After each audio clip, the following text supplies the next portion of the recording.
Bonjour à tous et bienvenue à notre troisième session, ici, de notre collectif d'apprentissage dans le cadre de ce partenariat vaccination Covid-19. Aujourd'hui, notre session concernera les bonnes pratiques en matière ici de confiance et de vaccination contre la Covid-19.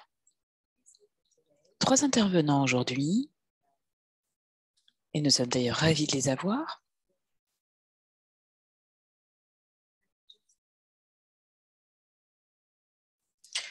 Alors, si c'est votre première réunion, c'est notre initiative, donc ce collectif d'apprentissage qui a été mis en place ici sous l'égide du COVDP afin de partager ici tout le soutien et l'accompagnement qui est à disposition au sein de 34 pays.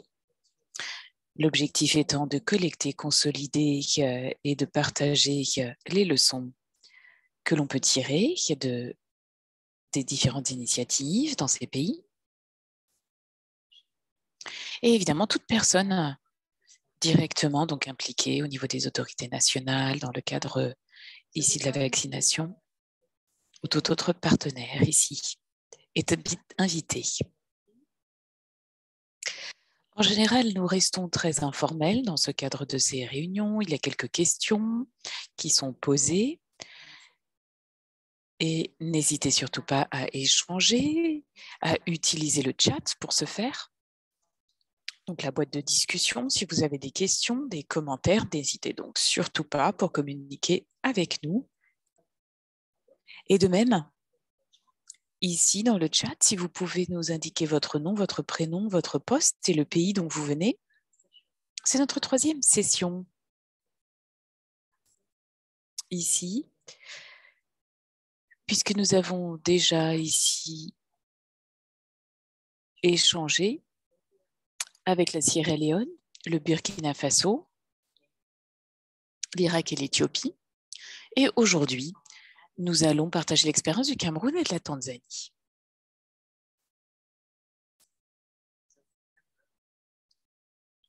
Alors, en mois d'août, nous n'aurons pas de session et nous reviendrons ensuite en septembre, octobre, ici, et novembre. Donc, nous n'avons pas encore ici les participants, les pays concernés, mais nous reprendrons donc au mois de septembre, fin septembre.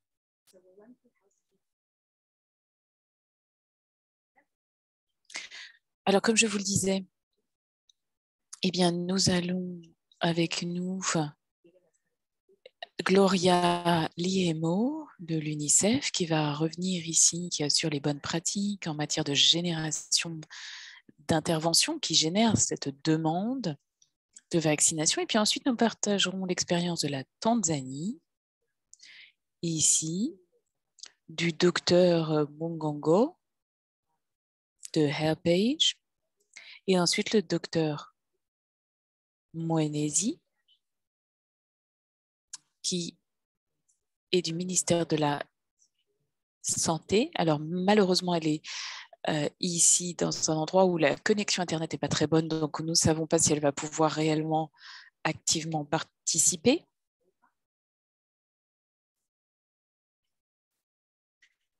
Et donc, dans ce cas-là, nous aurons un autre intervenant ici de HelpAge qui ici prendre le relais. Et puis ensuite, nous aurons donc une session de questions-réponses et puis l'expérience du Cameroun avec le docteur Lee Van Cleef, ici de Value Health Africa, et le docteur Abjerki, qui est donc le point focal ici pour la demande de vaccin Covid-19. Alors maintenant, je vous propose de rentrer dans le vif du sujet avec quelques autres informations. Avec Sachine, bonjour. Bonjour à tous. Alors, je voulais revenir sur quelques informations qui peuvent vous être utiles.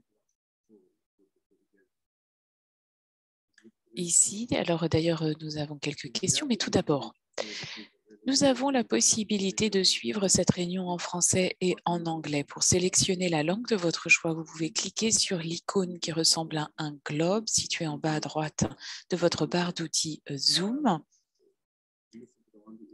Et ensuite, cliquez sur Interprétation, donc, et la langue de votre choix. Nous avons aussi les sous-titres en direct, en anglais. Pour ce faire, vous pouvez tout simplement sélectionner ici, en suivant les instructions qui sont sur cette diapositive, sélectionnez ici donc les sous-titres en anglais. De même, pour participer, pour la fonction et pour les questions-réponses, donc lorsque vous avez une question, merci d'utiliser la boîte de discussion, donc le chat.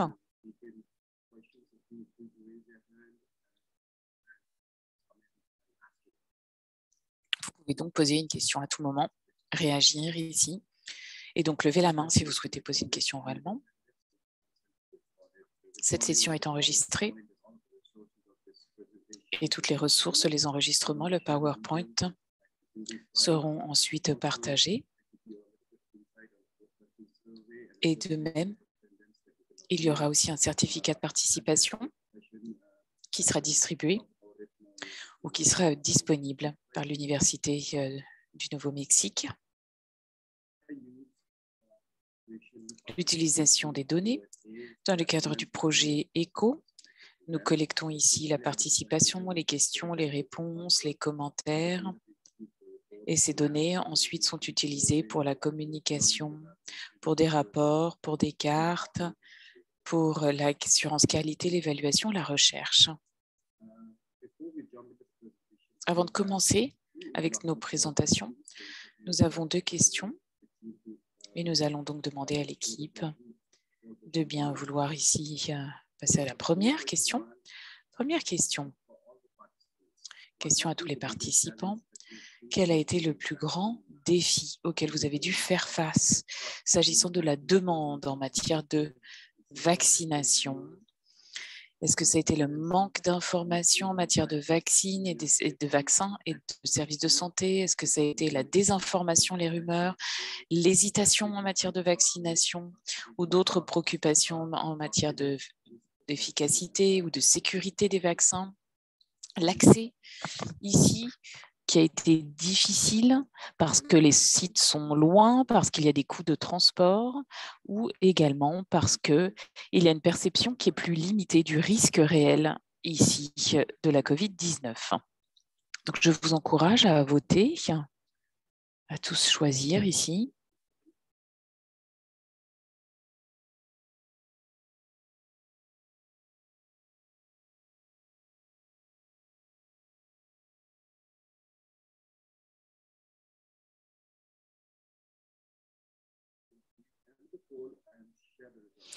Alors, nous allons partager les résultats.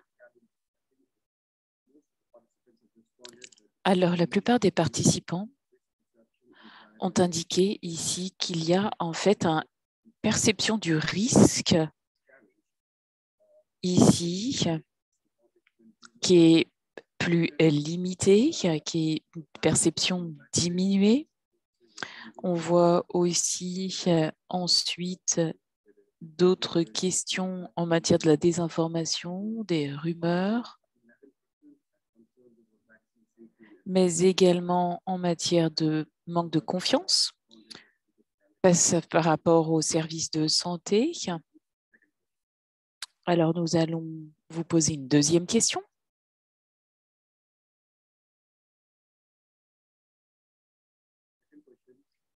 La deuxième question est celle que vous voyez ici. Quels ont été donc les principaux facteurs de succès qui vous ont permis ici d'accroître justement les taux de vaccination? Est-ce que ça a été l'engagement de la communauté? Est-ce que ça a été de répondre à la désinformation et aux rumeurs? Ça a été le soutien, le leadership politique, l'utilisation des données pour informer les initiatives, mobiliser les influenceurs ou alors développer des solutions afin de pouvoir atteindre les groupes les plus vulnérables. Donc, n'hésitez pas à répondre à cette deuxième question. Nous parlons ici des facteurs de succès en matière de vaccination.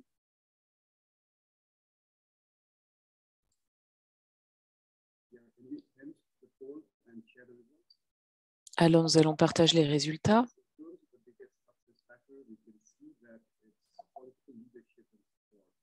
Alors, on voit ici très clairement que le facteur du succès est le soutien politique. Donc, c'est intéressant.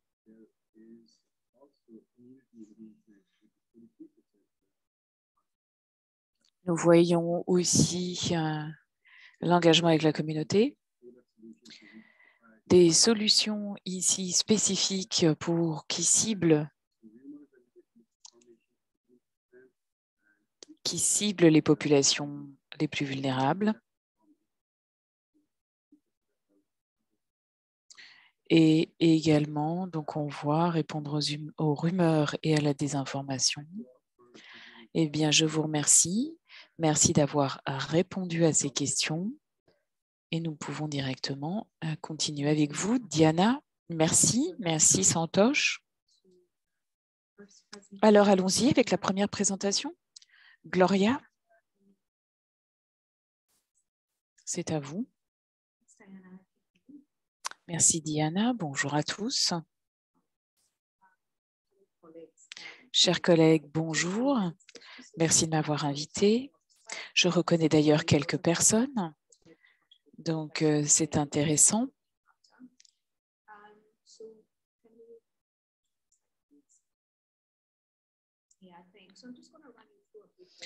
Alors, en fait, je vais revenir ici sur la demande en matière de vaccination et je vais revenir sur la communication et montrer certains exemples ici qui ont été mentionnés lors d'un événement que nous avons organisé récemment et qui pourrait donc aider justement. Alors, s'agissant du contexte, 58 pays ici ont atteint leur cible de couverture vaccinale en matière de COVID-19, mais seuls 13% de la population dans les pays à faible revenu ont été vaccinés.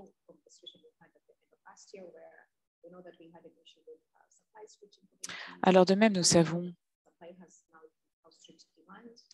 que la demande ici était plus importante que l'offre en matière vaccinale. Nous avons aussi vu que la perception du risque peut également être fluctuante et nous avons vu notamment un déclin s'agissant des mesures de prévention et de certaines barrières, notamment de la distanciation sociale.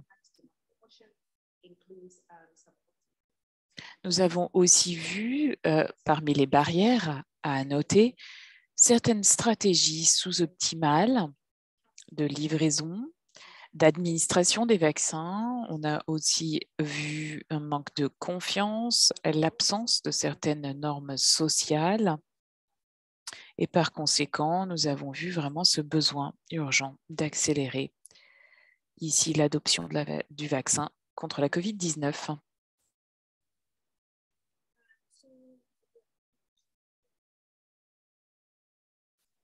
Nous avons donc organisé un événement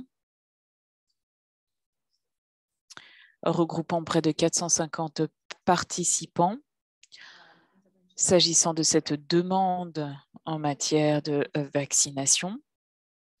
C'était un événement international. Nous avons eu 2 sessions.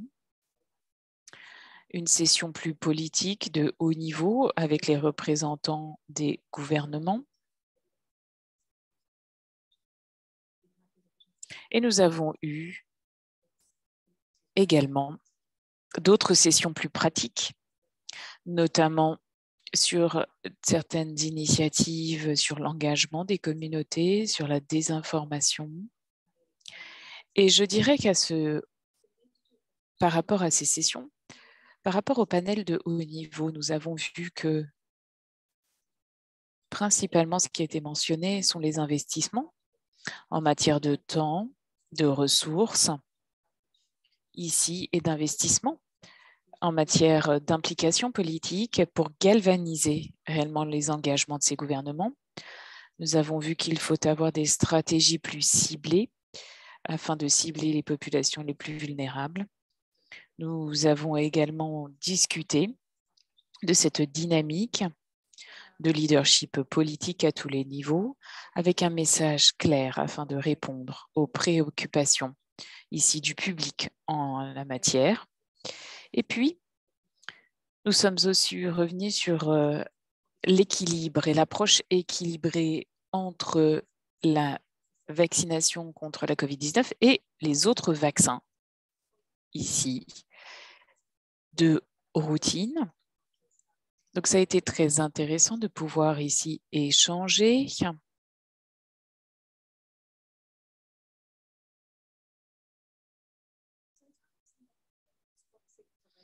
Alors, s'agissant ici, par exemple, des initiatives qui ont également été discutées dans le cadre de cet événement international, nous avons vu que par rapport aux sessions techniques, certains des messages clés qui sont remontés concernaient le rôle des individus et des organisations au sein des communautés afin de pouvoir ici cibler particulièrement les populations les plus vulnérables. Nous avons également vu qu'il n'y a pas ici de baguette magique.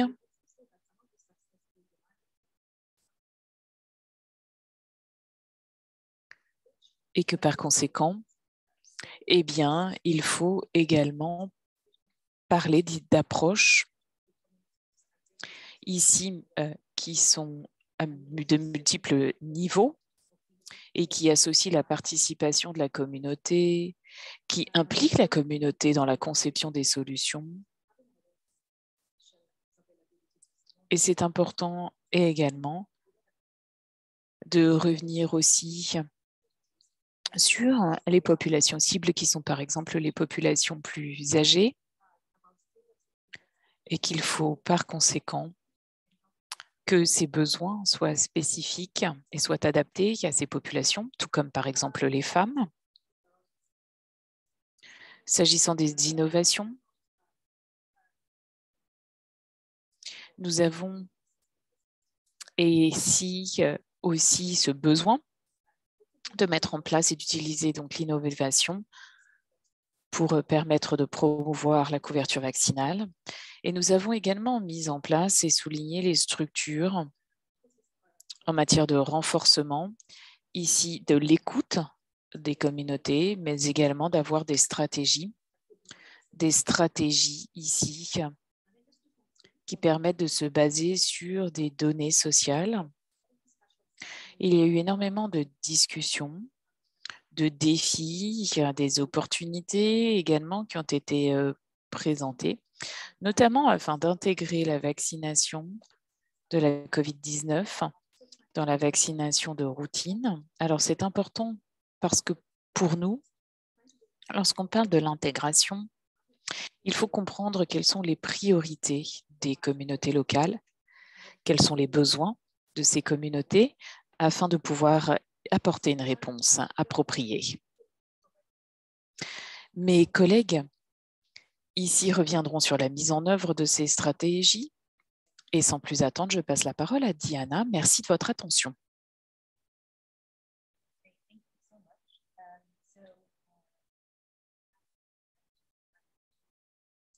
Je vous remercie. Maintenant, je vais passer à l'équipe de Tanzanie. Est-ce que vous pouvez reprendre la main ici avec peut-être une présentation?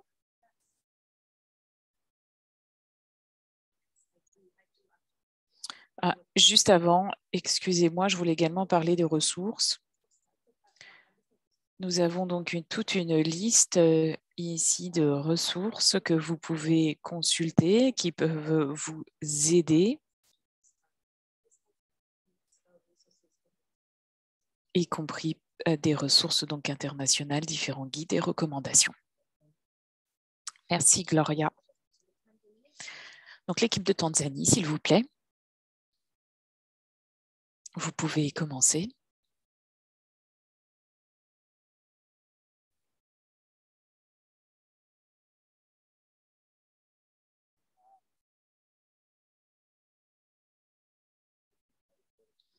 Bonjour,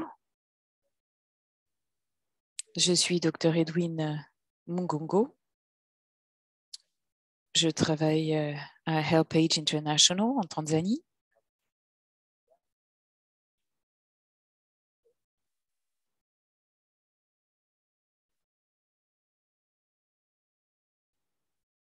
Mes collègues sont également là.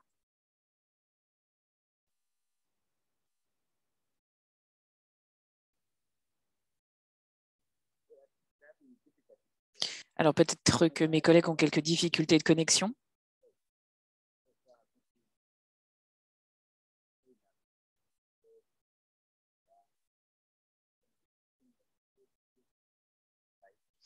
Alors, comme je l'ai dit, ma collègue ici du ministère de la Santé, malheureusement, n'a pas de bonne connexion à l'heure actuelle. Donc, nous avons préparé cette présentation ensemble. Donc, elle m'a donné le feu vert pour que nous puissions ici avancer sans sa présence.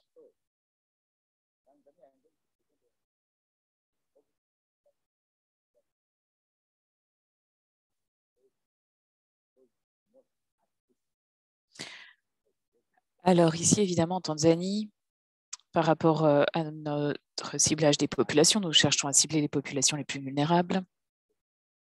Alors, où en sommes-nous? Ici, voici les données. Au mois de juin 2022, vous voyez le taux de couverture vaccinale de la Tanzanie. Alors, quel est le problème? Tout d'abord, la Tanzanie a rejoint le COVAX tard, c'est-à-dire en juillet 2021. Donc ici, au début, le gouvernement a évidemment commencé par cibler les professionnels de santé en première ligne, ensuite cibler les populations, ici les plus âgées, et ensuite, eh bien, ceux ici qui souffraient de problèmes de santé. Alors, nous avons évidemment souffert ici de beaucoup de désinformation. Et le gouvernement, donc la cible du gouvernement était de 70%, s'agissant du taux de vaccination pour les plus de 18 ans. Cependant, eh bien, même si les populations les plus âgées sont dans le groupe à haut risque pour la COVID-19, eh bien, elles continuent de refuser la vaccination parce qu'ils ont une exposition très limitée aux médias ici, à des sources d'informations fiables. Il y a également eh bien, des comportements qui ne sont très souvent ici, les services de santé qui ne sont pas toujours très disponibles dans certaines zones plus reculées. Il y a beaucoup de désinformation en matière de COVID-19.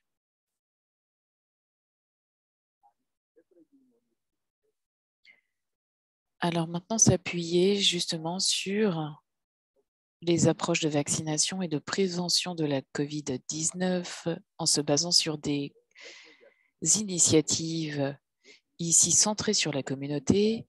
C'est ce que nous avons fait ici avec HelpAge. Alors ici, nous avons tout d'abord un premier pilier qui est la facilitation avec des associations ici de personnes âgées afin de pouvoir ouvrir le dialogue dans certains districts, même au niveau des villages, pour promouvoir l'acceptation. Le deuxième pilier, c'est la mobilisation. Mobiliser ici tous les professionnels de santé, tous ceux qui apportent des soins à domicile, afin de pouvoir ici diffuser des informations correctes en matière et vraies en matière de couverture vaccinale. Et également eh bien, soutenir ici les programmes de vaccination ici pour les populations les plus vulnérables. Donc ça, c'est l'accompagnement. C'est le troisième pilier. Ce sont donc des services importants. Et nous mettons en place donc des projets. Et cela fait partie de ces activités ici qui sont importantes. Et nous utilisons donc ces outils pour promouvoir, soutenir la vaccination. Alors, les actions, maintenant les solutions. Nous cherchons vraiment à promouvoir l'engagement de la communauté, le dialogue avec la communauté, afin de pouvoir ici répondre à ce manque d'information, cette désinformation, tous les mythes et les rumeurs autour de la COVID-19 et de la vaccination, mais également d'adopter tout ce dialogue intergénérationnel, de promouvoir ici l'acceptation au sein de la communauté, l'accès aux informations fiables, créer de la confiance entre les différents groupes d'âge, soutenir également les différents programmes d'accompagnement en matière de vaccination contre la COVID-19, surtout dans les zones les plus reculées, mais également ici directement engager certains groupes, comme je vous le disais, les associations de personnes âgées, les clubs de jeunes volontaires, etc. Et il est vraiment important parce que nous devons pouvoir ici toucher les zones les plus rurales, les populations souffrant de handicap, les populations ici souffrant d'une mobilité réduite. Et il est important de s'appuyer aussi sur des données qui sont donc nationales et qui sont au commun du gouvernement, grâce au soutien de l'UNICEF. Après 3 mois d'intervention, dans les 2 régions pilotes sélectionnées de Mwanza et Kigoma, nous avons vu vraiment une augmentation de 99% du taux de vaccination contre la COVID-19 chez les personnes âgées et de 88% dans tous les groupes d'âge. Alors ensuite, eh bien justement des 2 zones, des 2 régions pilotes, nous sommes passés à 5 régions et nous couvrons maintenant près de 600 villages. Et le nombre de personnes vaccinées nous a permis de passer à près de 7 830 personnes en février 2022 à plus de 18 000 personnes en mai 2022, donc ça représente 40% de la population de ces zones.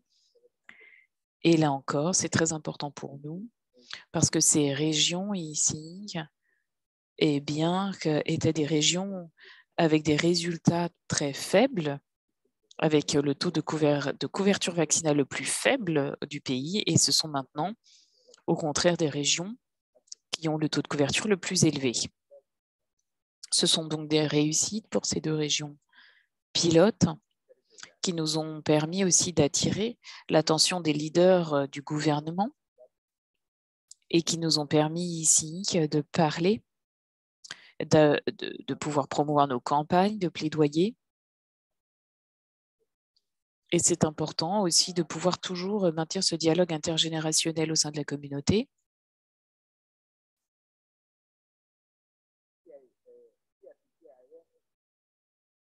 Et donc, c'est important aussi de parler de ces échanges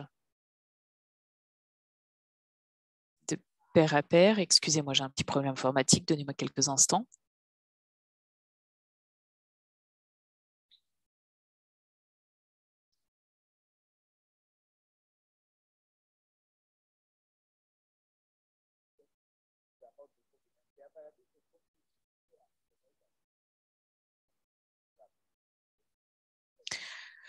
Ici, en effet, il est important donc de créer ici cette disponibilité aussi, de parler à tous les intervenants, y compris donc se charger des soins à domicile, des clubs de jeunes volontaires,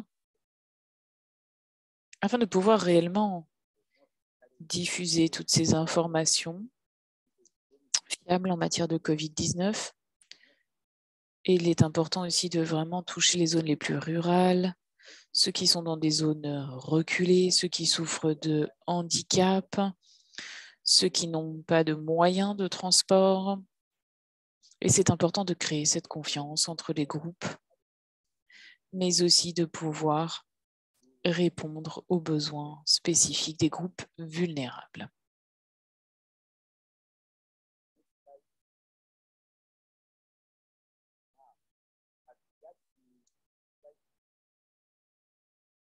Alors ici, ce sont les diapositives qui auraient dû être présentées par ma collègue du ministère de la Santé, mais puisqu'elle n'est pas disponible, je vais continuer. S'agissant de l'intervention et comment cette intervention a impacté notre couverture et les plans ici de pouvoir bien développer cela au niveau national. Et bien après avoir rejoint le programme COVAX en juillet 2021, eh bien, nous n'avons reçu qu'un nombre limité de doses de vaccins. Le gouvernement a donc priorisé ici tout d'abord les professionnels de santé en première ligne, les populations les plus âgées et ceux qui étaient les plus vulnérables. Le gouvernement a également essayé d'inviter toutes les parties prenantes dans le cadre de ces campagnes cherchant à convaincre la population d'accepter la vaccination. Et nous avons vu ici une augmentation du nombre de personnes acceptant cette vaccination. Ensuite, le gouvernement a donc adopté des services de vaccination Covid-19 pour les personnes les plus âgées qui vivaient par exemple dans des structures de santé partout dans le pays. Et l'approche qui a donc été utilisée a été celle des différentes initiatives menées par HelpAge. Et de même, c'est une approche ici qui avait déjà commencé en 2019 pour la vaccination de routine. Le gouvernement a donc décidé de s'appuyer sur cette approche déjà existante. Ensuite, une fois que nous avons reçu plus de doses de vaccins, le gouvernement a pu ouvrir à l'ensemble des groupes d'âge la vaccination contre le Covid-19 afin de pouvoir augmenter le nombre également de centres de vaccination au niveau national.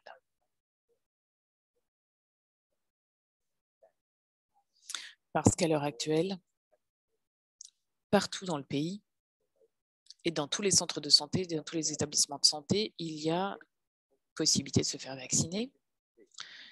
Et le gouvernement ici a donc continué avec la campagne de vaccination.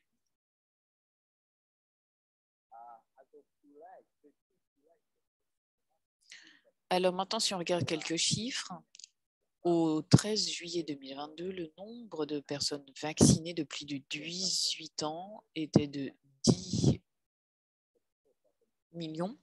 Donc cela représente 34% de la population.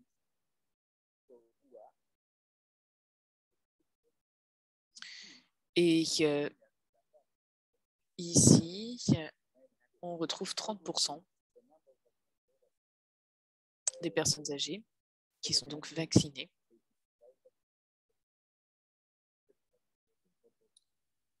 Donc ça représente 30% ici de la population. Et donc le gouvernement doit continuer à s'assurer qu'il y a tout d'abord la disponibilité des vaccins contre la Covid-19. Et de même, le gouvernement ici doit tirer les leçons de ces initiatives pour pouvoir les améliorer. Et HelpAge International a été réellement félicité dans ses efforts.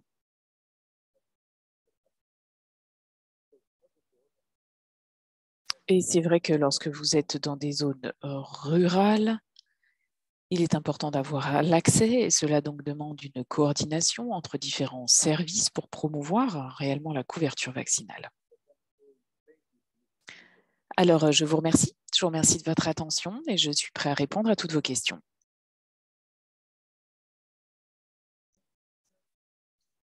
Merci beaucoup, Dr Ngongo, avec de réelles réussites ici.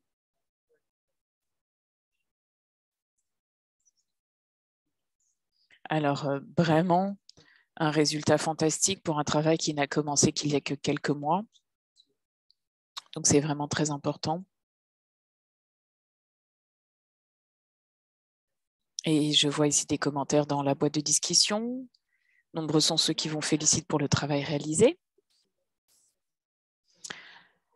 Alors, nous avons le temps ici peut-être de poser des questions, de faire des commentaires.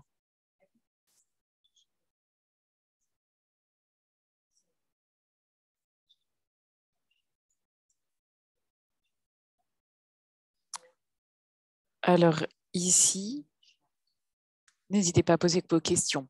Donc, vous pouvez les poser par écrit directement dans la boîte de discussion, donc le chat, ou alors vous pouvez lever la main si vous souhaitez poser vos questions oralement.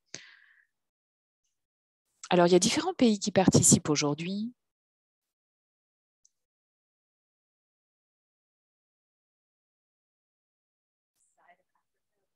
De l'Afrique de l'Est et de l'Afrique de l'Ouest. Je vois la Sierra Leone.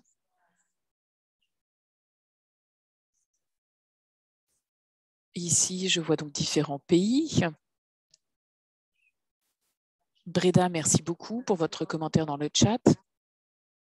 Alors, je vous laisse le temps un peu de réfléchir et de voir si vous avez des questions. Personnellement, j'ai des questions pour vous. Gloria, j'avais une question pour vous. En fait, j'ai 3 questions pour être précise. Alors, pour ceux qui nous écoutent ici,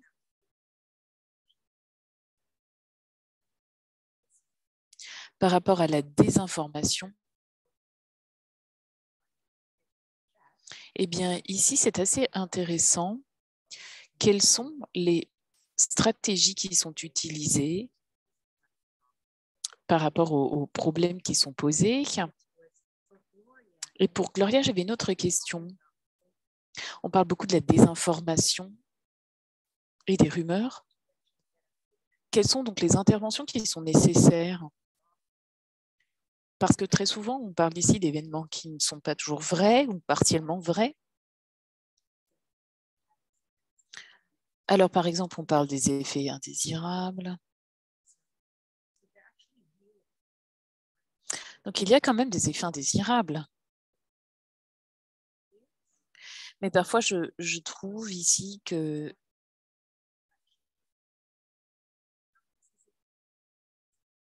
pas seulement sur la désinformation, sur les rumeurs, mais comment est-ce que vous pouvez parfois répondre à ces besoins?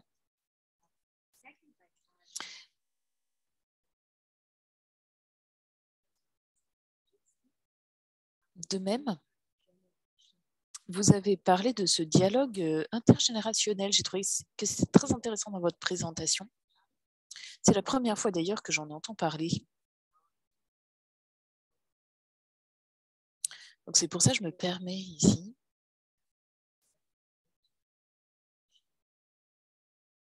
de vous poser la question.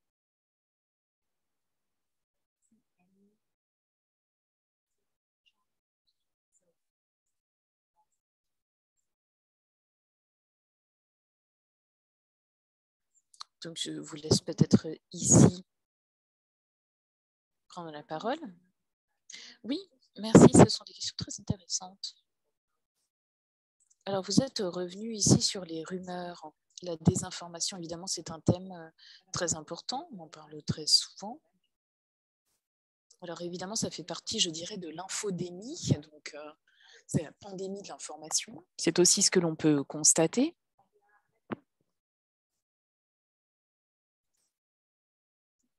Et s'agissant vraiment de ce consensus, de ces informations, eh bien, je pense en effet que les préoccupations sont légitimes. Lorsque l'on parle vraiment de ces besoins, que ce soit par exemple mon expérience au Soudan, eh bien, on voit évidemment qu'il y a toujours des problèmes ou des différences de couverture aussi vaccinale s'agissant de certaines populations comme les femmes,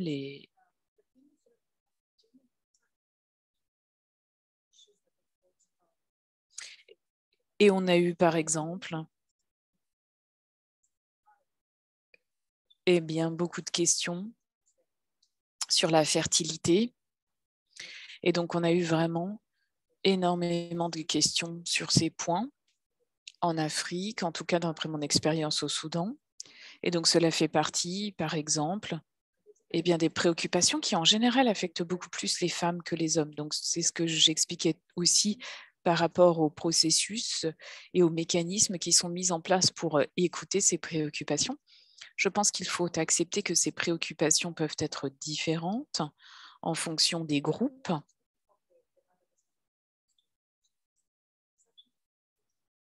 Et je pense que, notamment, on pourrait faire le lien avec les commentaires qui ont été faits sur une perception diminuée des risques.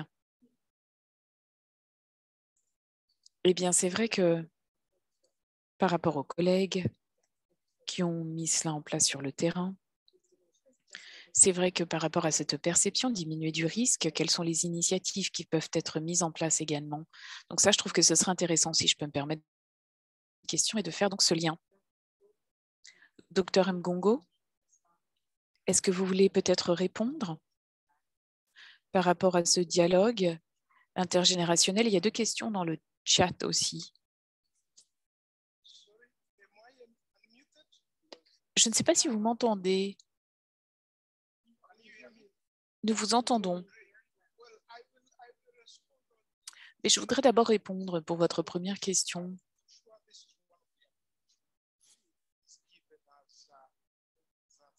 Alors, c'est vrai que par rapport aux résultats, le dialogue est important. Donc, le dialogue est essentiel. C'est une approche qui nous a donné cette opportunité, vraiment, de pouvoir réfléchir.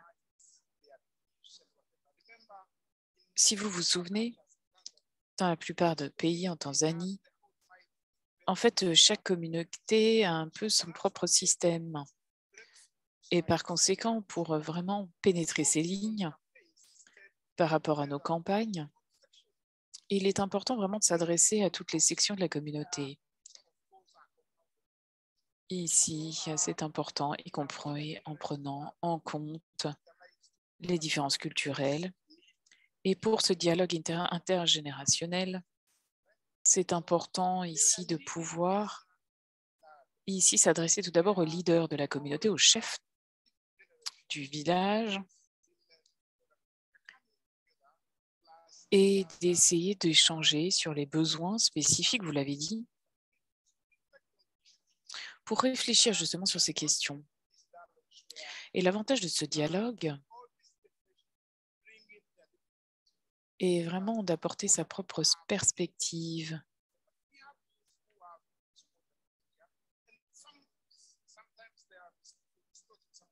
Et c'est vrai que parfois les informations ne sont pas toujours claires.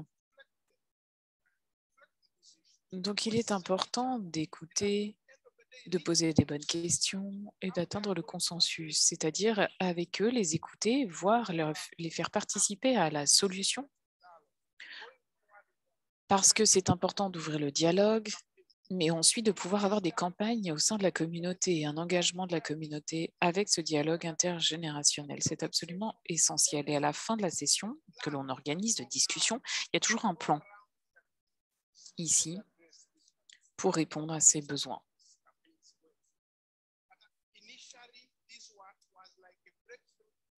Et c'est essentiel car nous pouvons ici regarder quels sont les défis et comment est-ce que sur la base de nos propres ressources, nos efforts, nous pouvons atteindre nos objectifs. Donc c'est un dialogue évidemment que nous cherchons à encourager.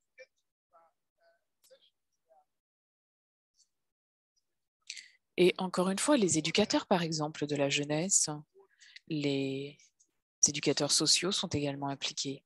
Donc il est important d'être large dans le choix des parties prenantes. Et ce sont des informations que l'on a appelées interventions clés. Je vous remercie.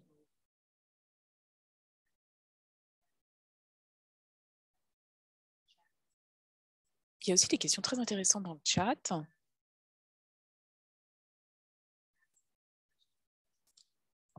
Alors, il y a une question y a-t-il spécifiquement des préoccupations spécifiques dans votre pays, par exemple pour certaines populations? Par exemple, est-ce que les personnes âgées ont des préoccupations spécifiques, les femmes des préoccupations spécifiques? Et une autre question de Jacob, quelles sont les leçons clés que vous pouvez tirer de vos interventions? Alors, vous avez donc parlé ici de ces sessions, de ces messages. Est-ce que vous souhaitez peut-être répondre?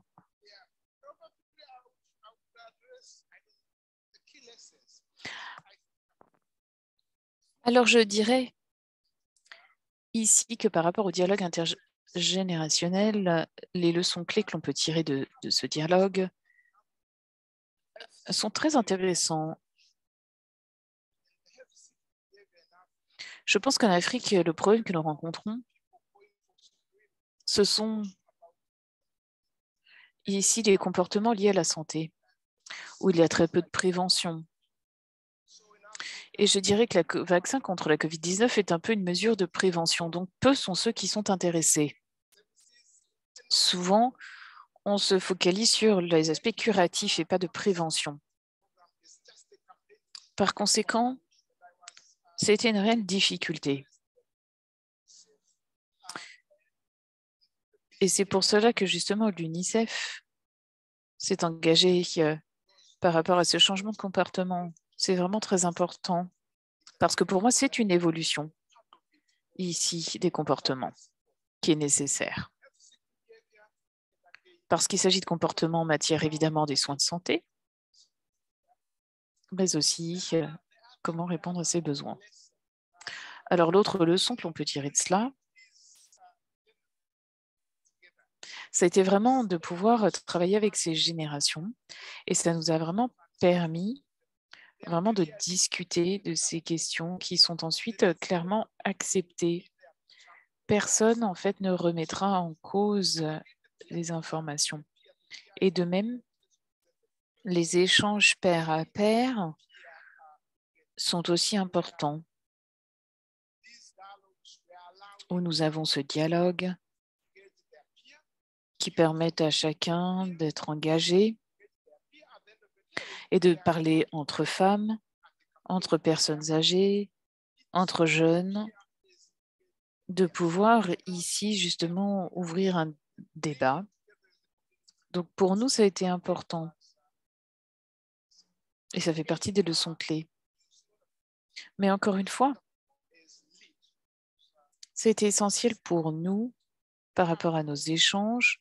Il s'agit vraiment d'un rôle au sein de la communauté en tant que leader, conseiller.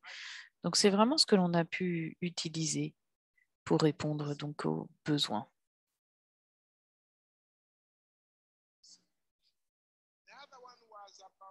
De même, c'est vrai qu'au niveau de la vaccination, eh bien, nous avons essayé de travailler aussi sur la couverture, sur l'accès. Et pour ce faire, il ne s'agit pas seulement d'aller dans les zones les plus rurales. Il faut aller ici, eh bien, en effet, se déplacer dans les zones plus reculées, mais aussi, eh bien, aller au-delà avec des échanges. Et c'est important vraiment d'avoir une mobilisation de masse dans ces zones aussi. Donc, il faut d'abord commencer par la mobilisation, par l'engagement, avant de pouvoir vacciner. Sinon, vous allez vous déplacer, aller dans une zone reculée pour vacciner 3 personnes. Donc, c'est important vraiment de bien suivre une certaine logique dans les interventions. Je vous remercie. Merci beaucoup pour ces informations par rapport à l'importance ici de ces échanges entre pairs, donc entre femmes, entre personnes âgées, entre jeunes, mais aussi ce dialogue intergénérationnel que vous avez très bien souligné.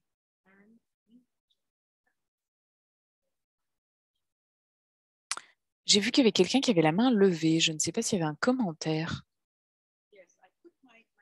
Oui, en fait, j'ai posé ma question dans le chat. Par rapport ici aux autres pays, ici qui nous écoutent, eh bien, justement, combien de pays sont ici en lien avec des organisations internationales, des ONG qui travaillent sur ces populations spécifiques, donc les populations des personnes âgées,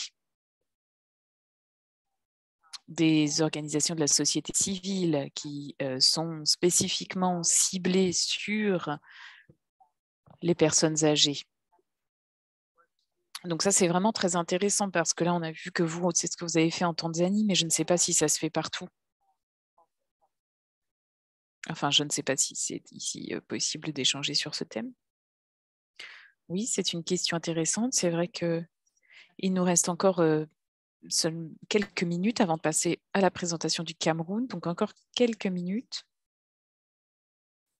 Alors, merci à tous ceux qui ont posé leurs questions, rédigé leurs commentaires dans le chat.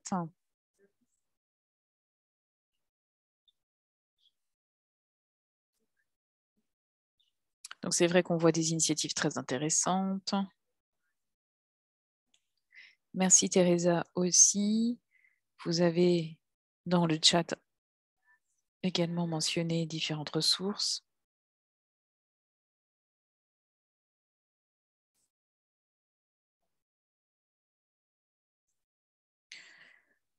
Alors c'est important, certains ont fait des commentaires aussi sur la transmission d'informations entre les jeunes et les populations plus âgées aussi, parce que l'utilisation des médias sociaux en général concerne plutôt les jeunes.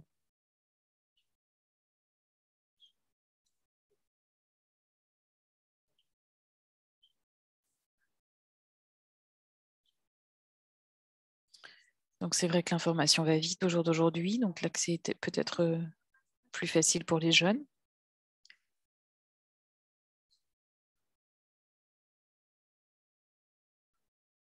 Alors j'ai vu une question. Est-ce que les données que vous nous avez présentées, est-ce que ce sont des données spécifiques au district ou est-ce que ce sont des statistiques nationales? Est-ce que vous voulez bien clarifier, s'il vous plaît? Ce sont des statistiques nationales. Alors, par rapport à votre question, Help Age travaille avec des organisations de la société civile, mais c'est vrai que les populations ici plus âgées ne sont pas toujours les populations privilégiées dans le cadre des échanges, avec beaucoup d'initiatives.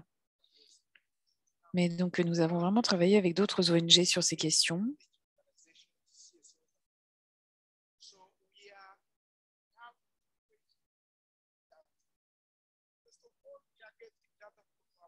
Alors, on a aussi collecté des données par rapport à différentes associations à ce niveau.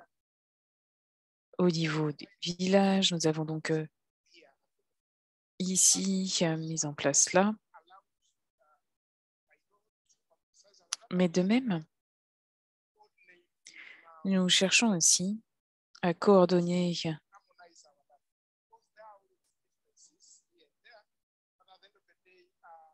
revenir sur des éléments importants,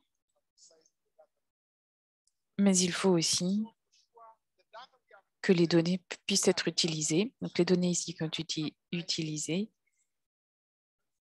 ont été donc harmonisées par le ministère de la Santé.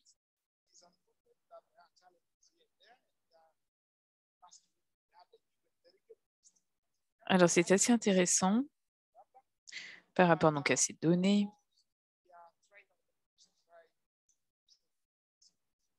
C'est important qu'il y ait une certaine harmonisation. Ce sont donc des informations disponibles, mais au niveau national. Nous obtenons également des informations à différents niveaux d'organisation de la société civile. Donc ensuite, on compile tout cela et ensuite on harmonise pour répondre donc à votre question sur les données. Je vous remercie. Merci pour cette réponse très détaillée. La triangulation des données, c'est toujours difficile. Je pense qu'on peut tous partager ici ces difficultés. Donc, obtenir des données sur des groupes cibles, c'est vrai que ça reste une initiative importante. Parfait.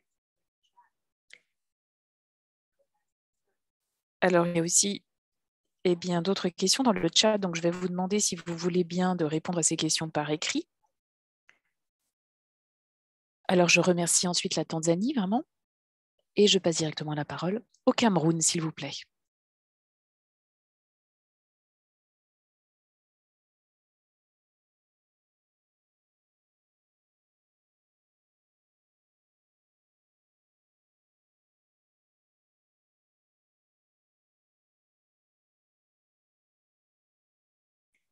Est-ce que vous nous entendez, le docteur Lee Van Cleef, le docteur Albertski? Je vous remercie. Bonjour à tous. Bonjour, je suis docteur Lee Van Cleef. Ici, je travaille pour Value Health Africa au Cameroun. Et avec mon collègue aujourd'hui, le docteur Abjerki, point focal ici de la demande en matière de vaccination Covid-19. Nous allons donc partager notre expérience sur l'engagement de la communauté, sur développer la confiance en matière de la vaccination, en utilisant donc les outils qui nous sont disponibles.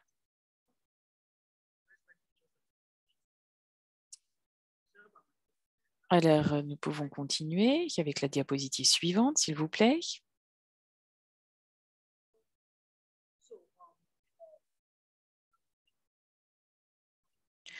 Alors ici, avant d'intervenir, nous avons donc analysé la couverture de la COVID-19 sur ce district spécifique ici. Alors, ce sont justement par rapport à ces districts. Donc, au mois de décembre 2021, moins de 2% des Camerounais étaient donc vaccinés ici contre la COVID-19.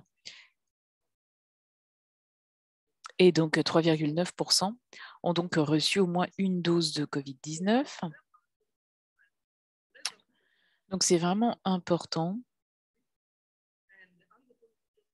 Et on voit que vraiment les régions anglophones du pays ont donc le taux le plus faible de couverture vaccinale. On retrouve des chiffres de 0,8% de la population ici et de 0,67% dans l'autre région anglophone.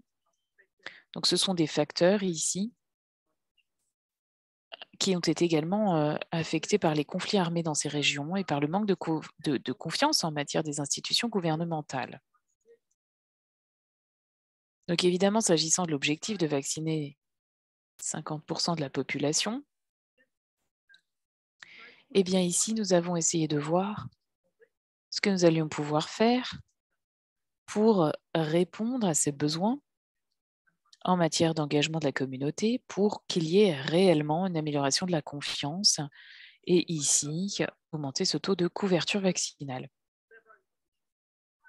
Alors, VAHA a donc soutenu le gouvernement par rapport à ces stratégies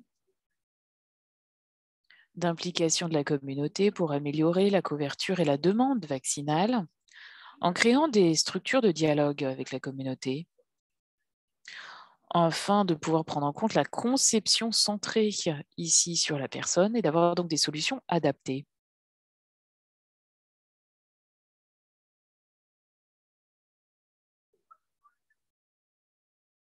Alors, qu'avons-nous fait justement pour donc améliorer cette couverture dans ces districts?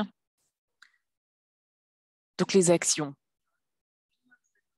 Tout d'abord, nous avons utilisé ces approches que vous connaissez, donc ces approches centrées sur la personne, que l'on appelle HCD, et la vaccination de routine, mais aussi la micro-planification de la demande, qui ont donc été ajustées à la demande justement et au vaccin contre la COVID-19. Et cela nous a permis ici ensemble avec les chefs de la communauté, avec les professionnels de santé, avec les organisations de la société civile, de discuter justement de la situation en matière de la COVID-19, d'identifier les besoins et de comprendre quelles sont les opportunités, mais aussi les défis, comprendre les attitudes. Alors, nous nous sommes adressés ici dans le cadre d'entretien avec ces différents groupes. Comme je le disais ici, les leaders religieux, les professionnels de santé, les chefs de la communauté, afin de vraiment obtenir vraiment une bonne compréhension de la perception sur le terrain. Que pense-t-il du vaccin contre la COVID-19 et que pourrait-on faire donc ensuite comme action afin de pouvoir promouvoir la couverture vaccinale?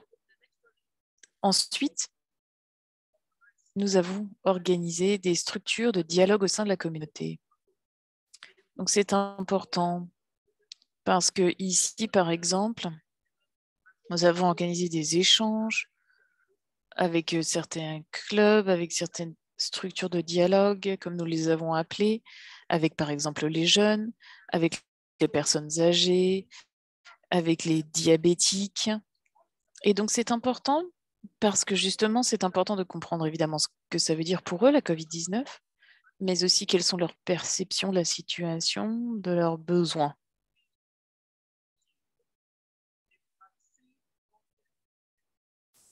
Et nous avons aussi utilisé un outil de confiance en matière de vaccination pour aider, c'est-à-dire quel est leur niveau de confiance avant de participer à ces échanges et à ces discussions et ce dialogue, pour essayer de voir si grâce à ces dialogues, nous pouvions promouvoir la couverture vaccinale et comprendre ici ce qui pouvait évoluer, améliorer. Donc c'est ce que nous avons fait. Et d'ailleurs, nous avons utilisé ici des outils très intéressants, notamment avec des codes couleurs. Alors, on a utilisé pour ce faire, par exemple, vous savez, la couleur verte, c'est vous avez confiance en vaccin, rouge, pas du tout. Et donc, il y avait quelques nuances entre les deux. Et donc, c'est intéressant justement parce que très rapidement, c'est un outil qui permet de visualiser ces résultats. Et donc, c'est un outil de mesure de la confiance. Et après, donc, ces échanges, ces sessions de discussion, nous avons fait même chose, cette évaluation de la confiance.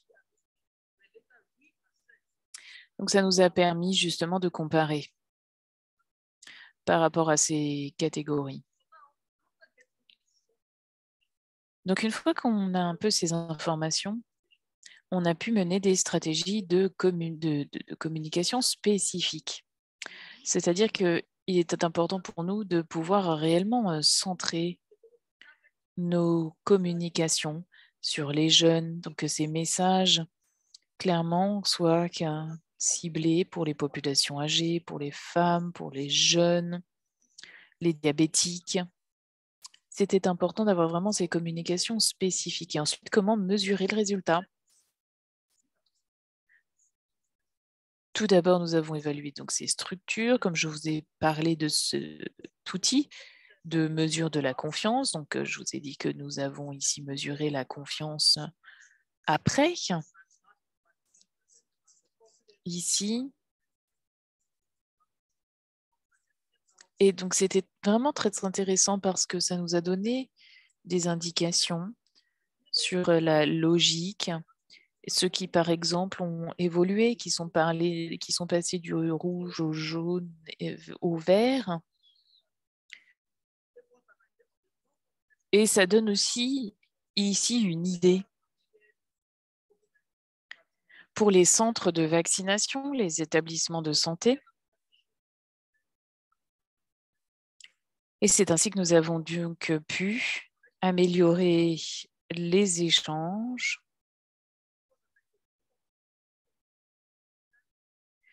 et voir justement, pour ceux qui hésitaient, qui étaient réticents, et bien voir justement s'il y avait eu une progression, une évolution, grâce justement à ces échanges et à ces discussions.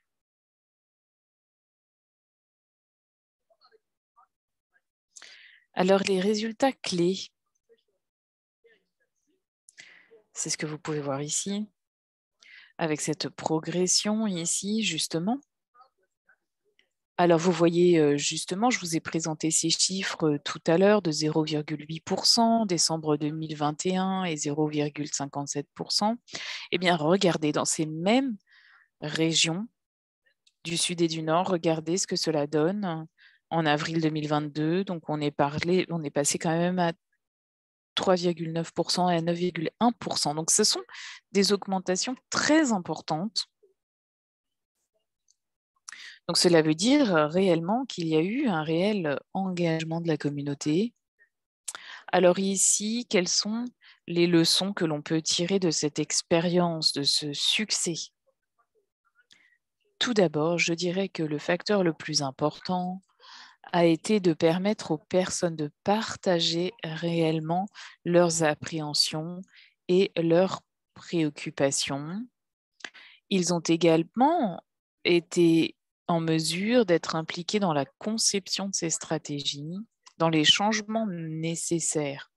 Et nous avons donc réalisé que donner à la communauté le pouvoir justement de concevoir ces stratégies permettait de faire la différence et surtout de considérer chaque communauté dans un contexte individuel parce qu'il y a évidemment des différences entre différentes communautés, des différences qui sont parfois culturelles. Donc, traiter chaque communauté individuellement, mais aussi, dans le cadre de nos messages, adapter ces messages aux besoins. Donc ça aussi, ça a été très important, de faire un peu ce micro-planning, comme nous l'avons appelé, pour pouvoir vraiment impliquer ces communautés. Nous avons aussi réalisé que les personnes souffrant de comorbidités comme l'hypertension, le diabète, d'autres pathologies cardiovasculaires, eh bien ici, il y avait une meilleure perception du risque et donc étaient plus enclins à se faire vacciner. Et nous avons vu aussi que l'hésitation en matière de vaccin était également plus présente chez les jeunes, notamment à cause des médias sociaux et de leur accès aux médias sociaux.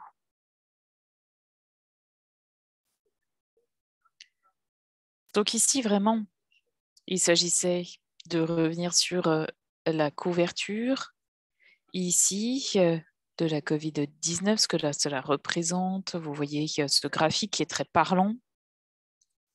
Vous voyez donc la différence très claire ici, qui illustre donc la différence. Et vous voyez ici où est-ce que nous en sommes au jour d'aujourd'hui, en juin, donc en juin 2022 en tout cas, pour ces chiffres de juin 2022. Et je vais demander ici à mon collègue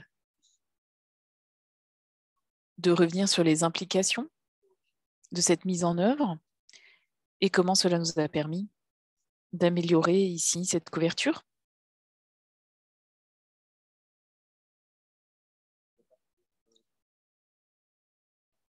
Je vous remercie. Alors, en partenariat ici avec Value for Africa, nous a permis de voir que ici, il fallait adopter une stratégie adaptée aux besoins et que cela nous permettrait d'être beaucoup plus efficaces. Presque une technologie, je dirais une stratégie adaptée aux consommateurs.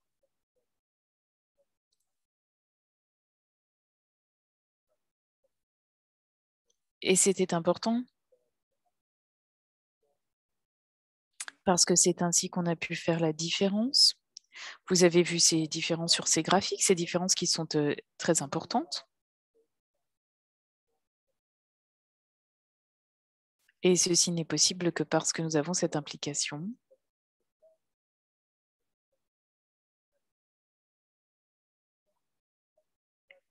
Alors, cette demande a donc augmenté. Et on est passé ici, s'agissant de la demande dans les sites, d'une moyenne de 2,1 personnes par jour à 5,8 personnes par jour dans ces districts dans lesquels nous sommes intervenus. Donc, c'est une augmentation très importante. Et puis, nous avons également vu que l'objectif du district était d'atteindre 50% de la population d'ici avril 2023. Et que peut-on tirer de cette stratégie? Après avoir présenté donc ces stratégies, ces résultats, nous avons vu ici, justement, par rapport à ces différents districts, que par rapport donc à ces éléments, s'agissant de cette mise en œuvre, eh bien que l'on peut vraiment travailler sur ces perspectives. Et donc, sans plus attendre, je repasse la parole à mon collègue, le Dr Levencliffe. Je vous remercie. Je vous remercie. Merci, docteur, d'avoir présenté ces chiffres du ministère de la Santé. Et juste par rapport à ce que vous disiez, on voit réellement une augmentation par rapport au district dans lequel nous avons travaillé. Et c'est vrai qu'à l'heure actuelle, nous échangeons avec d'autres districts pour voir justement comment développer ce projet qui a si bien fonctionné dans ces deux districts, dans ces deux régions. De même, le VAHA travaille également à Madagascar dans le cadre de cette approche. Et je pense qu'il est important de dire que c'est une approche qui peut être facilement adaptée en fonction du contexte. Et ça peut permettre justement de voir la différence, comment engager les communautés dans la conception des différents programmes, des initiatives en matière de vaccination, mais aussi de comprendre quels sont les besoins spécifiques de différentes communautés, de pouvoir justement faire la différence au sein des communautés et pouvoir ici améliorer donc cette couverture vaccinale. Je vous remercie. Et je vais terminer avec cette dernière slide. Parce que tout d'abord, évidemment, merci de votre attention aujourd'hui. Et n'hésitez pas si vous avez des questions. Et nous serons ravis de répondre à toute question ou à tout commentaire. Je vous remercie encore une fois de votre attention. Merci à tous les deux pour cette présentation très intéressante. Nous avons 10 minutes ici, donc je ne sais pas s'il y a des questions. N'hésitez surtout pas si vous avez des questions, c'est le moment, parce qu'il ne nous reste que 10 minutes. Je ne sais pas s'il y a des questions spécifiques pour l'équipe du Cameroun. N'oubliez pas que vous pouvez poser vos questions dans le chat directement par écrit. Et en fait, j'avais une question pour vous. Alors, c'est très intéressant. Vous avez parlé de cet outil de confiance. Et justement, vous avez parlé de cette idée de l'approche ici centrée sur le consommateur, qui a été vraiment quelque chose que je trouve très intéressant. Ici, dans le cadre de cette réponse, qu'il est important d'identifier ici justement quels sont leurs besoins. Est-ce que vous pourriez peut-être revenir sur une idée spécifique qui est issue des communautés, c'est-à-dire que les communautés sont impliquées ici dans la conception de ces programmes de vaccination, trouver donc des solutions. Est-ce que vous pouvez nous donner un exemple de solution? Et je vois une autre question qui a été posée dans le chat.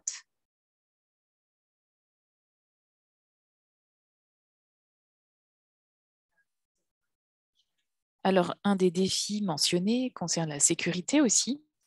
Vous avez parlé ici d'une région où il y a des conflits armés. Donc, la question est, est-ce que vous avez vu, est-ce que cela a perturbé la façon dont vous avez travaillé sur l'engagement des communautés? Merci, Diana. Alors, par rapport à vos questions, évidemment, par rapport aux réponses de la communauté, par rapport à la situation donc, politique au Cameroun, nous avons donc un conflit ici qui malheureusement perdure. Et cela veut donc dire qu'il y a vraiment une perte de confiance de la population et que par conséquent, nombreuses sont les communautés qui ne se sentaient pas ici en sécurité. Par exemple, de se déplacer dans des bureaux du gouvernement. Par conséquent, une des recommandations ici qui est ressortie de notre travail était d'impliquer le secteur privé parce que la population se sentait plus à l'aise d'aller, par exemple, dans des centres de santé privés parce qu'ils se sentaient plus en sécurité que de prendre le risque d'aller ici dans des centres de santé publics et de potentiellement ici courir le risque de conflits armés. Alors, par rapport à la stratégie, évidemment, nous avons identifié les besoins, ça nous l'avons dit. Et de même, les communautés, ici, parfois, on devait se déplacer ici sur des distances très importantes pour être vaccinés. Donc, ça ne fonctionnait pas. Donc, on a eu ici beaucoup de difficultés. Donc, il a fallu changer d'approche tout simplement par rapport à ici comment avoir un meilleur accès aux communautés. Et ça aussi, ça a beaucoup permis d'améliorer les besoins et la couverture vaccinale. Donc, ce sont certaines des éléments, certaines des solutions apportées par la communauté qui ont été donc adoptées, qui ont permis ici d'obtenir d'excellents résultats. Et je sais que vous aviez aussi une question sur la sécurité. Alors, la sécurité, évidemment, c'est un défi. Très clairement. Et ça a été, je dirais même, notre défi principal en la matière, que ce soit pour les vaccinateurs, pour notre partenaire, pour le personnel, pour les communautés, évidemment, elles-mêmes.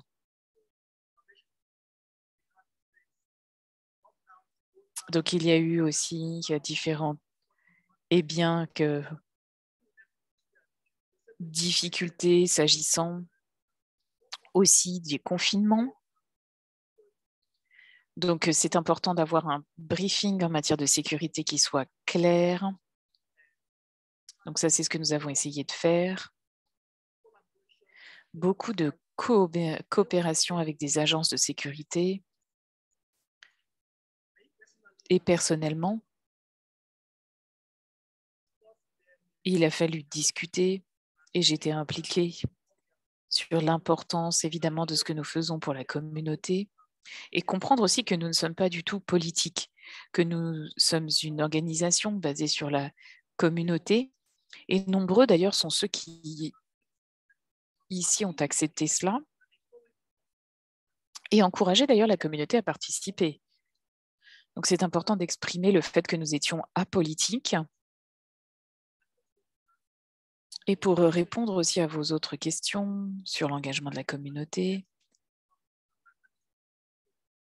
eh bien, vraiment, l'engagement de la communauté est absolument essentiel. Ça a été une réelle stratégie pour nous.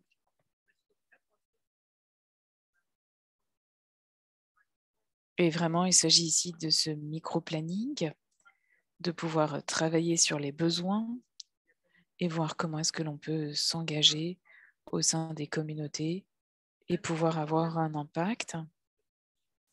Et depuis que nous avons fait cela, dans le cadre de cette stratégie, on voit de plus en plus d'engagement, donc ça continue, pas seulement d'ailleurs en matière de Covid-19, mais nous espérons ici pouvoir développer cela. Alors c'est important parce que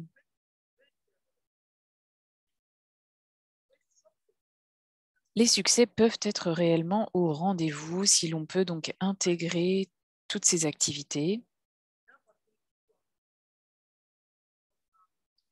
Alors, c'est vrai qu'à l'heure actuelle, au sein de notre district, nous avons aussi des problèmes de choléra, d'autres maladies, et que par conséquent, eh bien, notre stratégie, très clairement, ici, est celle de pouvoir promouvoir tous ces aspects. Je vous remercie. Merci beaucoup. Il nous reste 2 minutes. Et donc, pour conclure, ici, une dernière question pour conclure, donc, pour que vous puissiez évidemment répondre, mais que nous faudrait-il de plus? Parce que vous avez montré évidemment tous ces progrès ici. Donc, y a-t-il autre chose que l'on peut mettre en place au-delà de ce que vous avez décrit ici, qui peut être donc nécessaire pour continuer et accélérer cette couverture vaccinale? Je ne sais pas si vous souhaitez répondre ici. Le Cameroun ou la Tanzanie? Pour la Tanzanie, je dirais que nous pouvons continuer avec les dialogues intergénérationnels, parce que nous comprenons que c'était important, parce qu'on voit très clairement ici que les connaissances sont très différentes d'une zone à l'autre, et que ce dialogue intergénérationnel permet de promouvoir la dissémination, la diffusion d'informations fiables.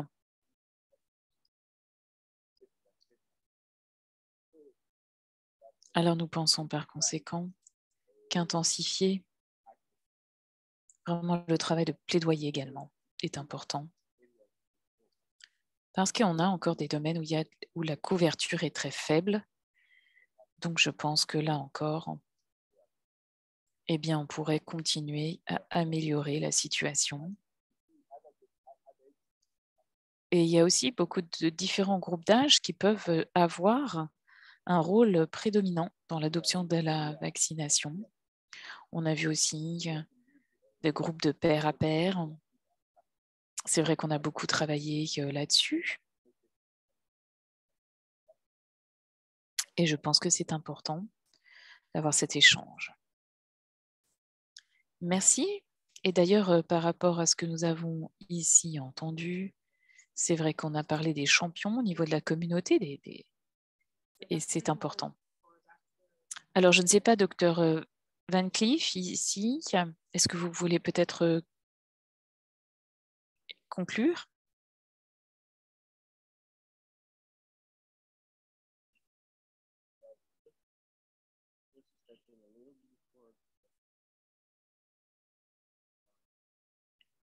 Je dirais que dans le cadre de notre approche, c'est important de pouvoir aussi utiliser le langage. Et ici, utiliser, ça c'est l'objectif sur le terrain.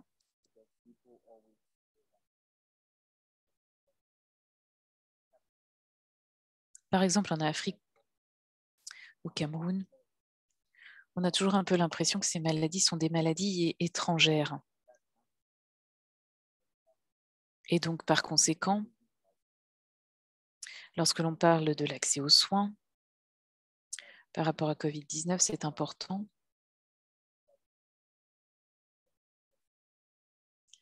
et de, par exemple, utiliser les langues locales. Ici, les dialectes, c'est absolument essentiel. Parfois, ça permet réellement de faire la différence par rapport à l'implication, à la compréhension de ces messages.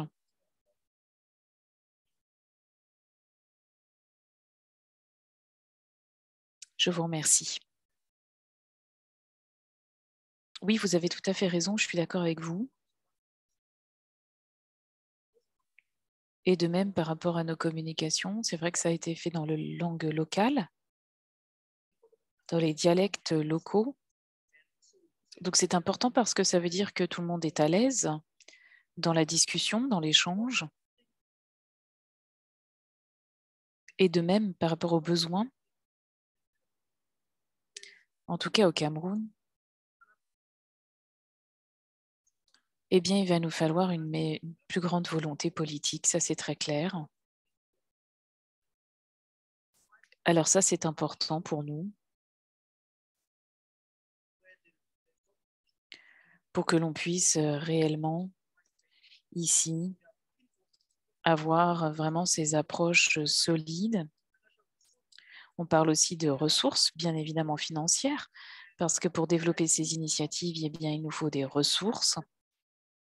Donc, si on peut avoir ici cette volonté politique, cet investissement, eh bien, nous devrions pouvoir réellement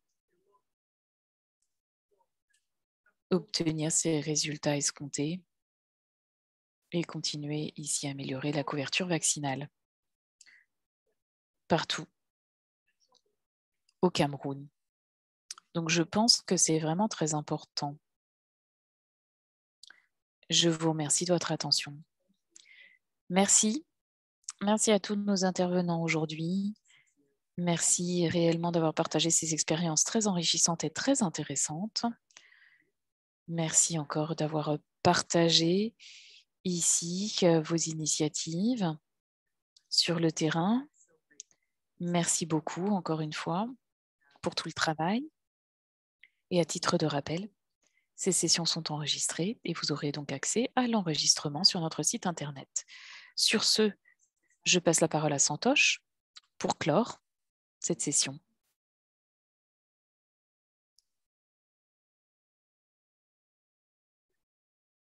Alors maintenant, merci beaucoup.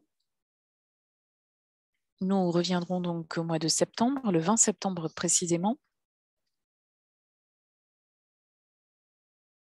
et voir justement par rapport aux bonnes pratiques.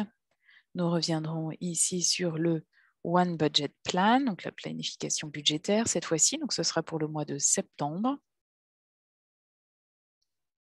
Vous avez déjà le lien pour vous inscrire, comme vous pouvez le voir. Et donc, encore une fois, je vous remercie.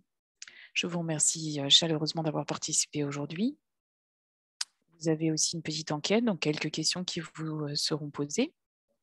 Merci d'y répondre. Et une fois que vous aurez répondu à cette enquête, vous aurez ici le certificat de participation qui sera mis à votre disposition ici en utilisant l'Université du Nouveau-Mexique et le lien qui vous sera ici, qui sera mis dans le chat. Donc, dans le chat, dans la boîte de discussion, il y a un lien.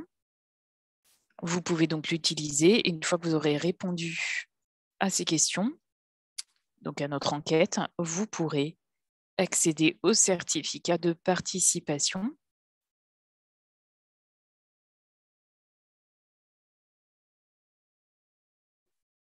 Donc, c'est important de voir ici les résultats ensuite. On voit que très souvent, ces sessions sont considérées comme pertinentes à hauteur de 83%, comme vous pouvez le constater dans ces résultats.